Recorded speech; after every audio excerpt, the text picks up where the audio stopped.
Morning. We have a rare occurrence today. I'm filming a video in English.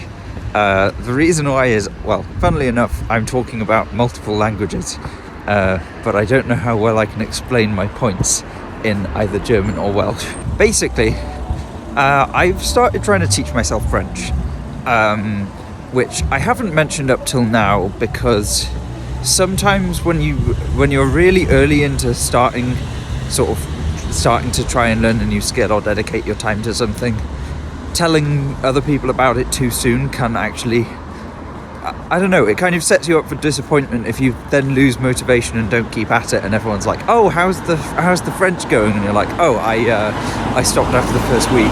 So that's why I haven't mentioned it till now, but I've been going about like 5-6 weeks where most days I'll do a little bit of some kind of revision, learning some grammar or learning some words. So I feel like that's a long enough period for me to say I am learning French. Not very good yet, but my point is, the point about this video, this is not going to be just me telling you what little I know about French grammar. This is going to be me pointing out something I'm finding now that I'm learning a fourth language. It fills me with such joy when I unexpectedly find something that's similar between like French and German, because with one of them being like a Romance language and one of them's a Germanic language, you wouldn't think there's that much overlap. There's certainly a lot less overlap than, say, between French and Spanish, but every once in a while I come across something that's unexpectedly similar between French and German. One of these yesterday. I don't know how well my excitement will come across. I don't know whether it will make any sense to you, because both the French and the German phenomenon that I'm talking about here doesn't really have an English equivalent, so I don't know how well I can, and they're both quite complicated to explain, but there's a verb in German called lassen, which like sometimes it just kind of means let or leave, but it's way more complicated than that, because you can also form passive sentences with it, which you can't in English, and it just does it has like 10 or 12 different uses that you just kind of know what lassen is if you've been learning German for long enough.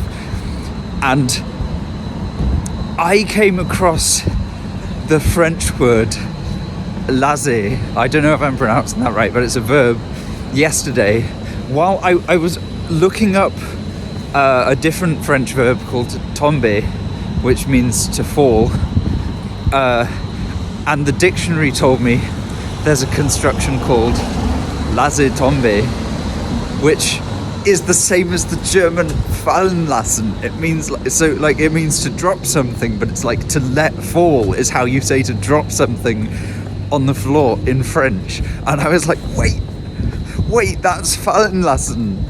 I know you. It was like the Scooby-Doo meme where he takes off the guy's mask and he's like, let's find out who you really are. And it's a fallen lassen. Oh my days, I did not expect fallen lassen to be in French. It was so exciting. The other thing I really didn't expect to be a common feature between German and French is when you form what we call in English the perfect tense.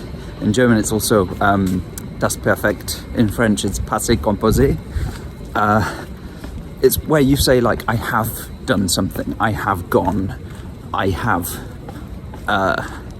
built, that kind of thing. With have there is what we call an auxiliary verb, because it's there to help the main verb. And in the perfect tense you need the auxiliary verb, in English to have, and a past participle, so gone, walked,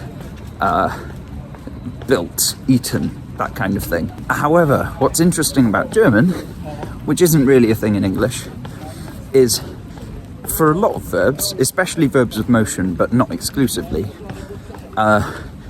when you form the perfect tense in German, the auxiliary verb is to be instead of to have. So it's sein, not haben. And what that means in practice is, if you say, I went or I have gone, it's not ich habe gegangen, it's ich bin gegangen, which is kind of like in English if we said like, I am walked, I am walked to uni this morning. I am cycled. I am driven to uni. Now, if you look at like English from the 1500s, even from like the 1800s actually, you'll sometimes see remnants of this. Because occasionally you'll see written down in like Shakespeare, or even in slightly more recent, like, you know, Dickens and Bronte, you'll sometimes see like, he is gone.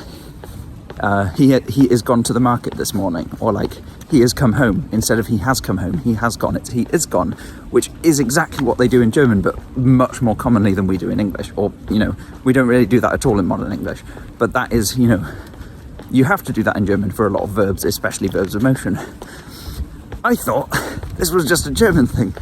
When I started learning French passé composé, loads of verbs use être, to be, as the auxiliary verb, and a lot of them are also verbs of motion. Like, what is there something inherent about verbs of motion where it makes sense to use to be as the auxiliary verb, and we've just dropped that in English against our better instincts? Like, why do French and German come to the same idea? They've both come to the same conclusion independently, seemingly, because they're from different language families.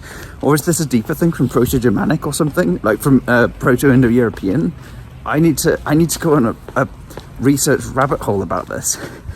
I also need to find out if Spanish does the same thing, and Italian. I'm very interested now.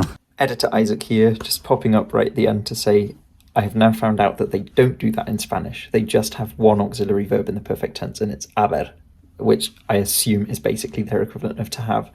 So why do German and French do this but not Spanish? I'm even more intrigued now.